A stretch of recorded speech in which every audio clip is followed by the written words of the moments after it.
ఒకప్పటిలా కాదు.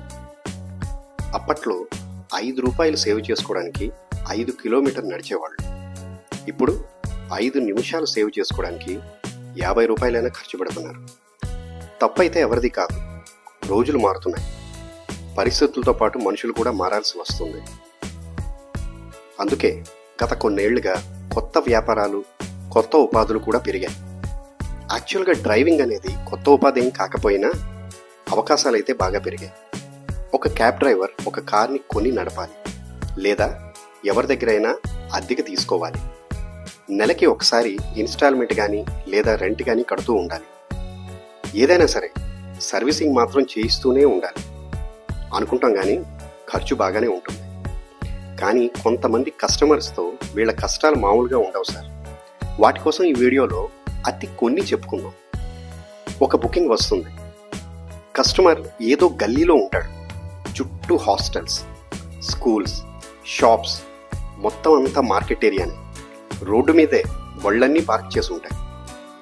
అక్కడ 2 బైకులు వెళ్ళడానికి కూడా దారి ఉండదు. అలాంటిది కస్టమర్ కిందకి దిగకుండా, బయటికి రాకుండా నువ్వే ఇక్కడికి రా అని పట్టుబట్టి మరీ కూర్చుంటాడు.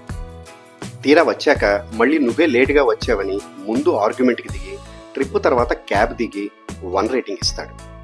కొన్నిసార్లు బుకింగ్ యాక్సెప్ట్ చేసి డ్రైవర్ అన్నయ్య స్టార్ట్ అవుతాడు. కొంత దూరం వెళ్ళిన తర్వాత అప్పుడే కస్టమర్ క్యాన్సిల్ చేసినట్టు మెసేజ్ వస్తుంది. ఇంకొంతమంది క్యాబ్లో కూర్చున్న తర్వాత మెల్లగా మాటలు స్టార్ట్ చేసి, అన్నా మీకు ఎంత డబ్బులు వస్తాయి, గిట్టుబాటు ఏమైనా అవుతుందా, ఓలాలో ఎక్కువిస్తారా, ఊబర్లో ఎక్కువిస్తారా అని ఉచిత ఎంక్వైరీలు చేస్తూ ఉంటారు. అయినా ఆయన పర్సనల్ ఫినాన్షియల్ కబుర్లన్నీ మనకెందుకు బాసు? పోనీ ఇన్ని అడిగి తెలుసుకున్నావు కదా, ట్రిప్ మీద ఒక 50 రూపాయలు టిప్ ఏమైనా ఇస్తావా? అబే లేదు. ఒకవేళ డ్రైవర్ అయినా పర్సనల్స్ ఎందుకు చెప్పడం అని చెప్పలేదు అనుకోండి, కాస్త సైలెన్స్ని మెయింటైన్ చేశాడు అనుకోండి, అది మనకి యాటిట్యూడ్లా కనిపిస్తుంది. యాటిట్యూడ్ పేరుతో 1 రేటింగ్ ఇస్తారు. అయినా మీరు అడిగిన తర్వాత ఒకవేళ అదే డ్రైవర్ అన్నయ్య మీ శాలరీ ఎంత సార్ అని అడిగితే మీరు చెప్తారా? మరి మనుషులతోనే ప్రాబ్లం కాదండి, గూగుల్ తల్లితో కూడా ఒక్కోసారి ప్రాబ్లమ్స్ వస్తాయి. తప్పుదారి చూపించడం, ట్రాఫిక్ అప్డేట్స్ లేట్గా అప్డేట్ అవ్వడం, డ్రాప్ పాయింట్స్ రాంగ్గా చూపించడం, 1 వే లేదా నో ఎంట్రీ రూట్స్లో కూడా సజెస్ట్ చేయడం, జీపీఎస్ లేట్గా రెస్పాండ్ అవ్వడం, ఒక్కోసారి అన్నెసరీ టోల్స్ చూపించడం లాంటివి చాలానే ఉంటాయి. వీటన్నిటితో పాటు చాలాసార్లు యూపీఐ పేమెంట్స్కి కూడా కష్టమవుతుంది. నా బ్యాంక్ అకౌంట్లో డెబిట్ అయిపోయింది అని అంటారు.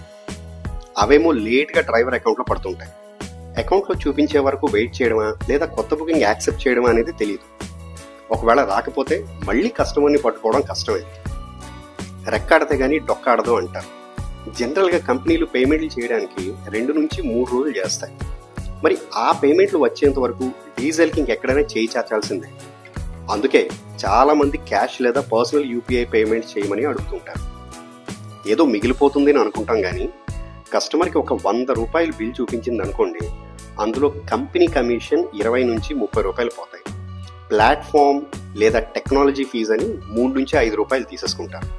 జిఎస్టీ డ్రైవర్ ఇన్కమ్ మీద ఒక 2 నుంచి 3 రూపాయల వరకు ఉంటుంది. చివరికి డ్రైవర్ చేతికి వచ్చేది 65 నుంచి 70 రూపాయలు మాత్రమే.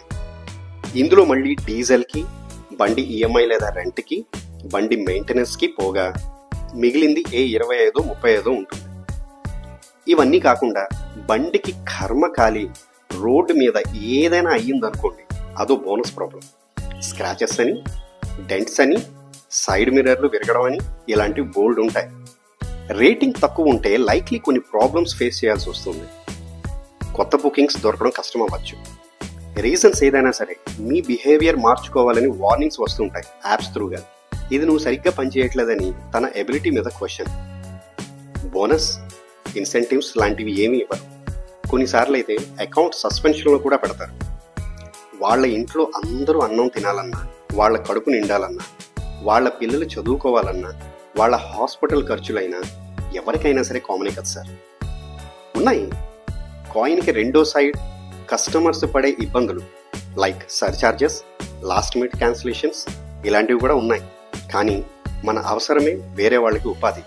కొంచెం కన్సర్న్ చూపిద్దాం. క్యాబ్ డ్రైవర్స్ వాళ్ళ పర్సనల్ కారణాల వలన చాలామంది రాత్రి పగలని తేడాలు లేకుండా, నిద్ర కూడా లేకుండా పనిచేస్తూ ఉంటారు. చిన్న చూపుతో కాకుండా వాళ్లతో మాట్లాడేటప్పుడు రెస్పెక్ట్ ఇద్దాం, టైంకి రెడీగా ఉందాం, వేగంగా వెళ్ళమని ఫోర్స్ చేయకుండా ఉందాం.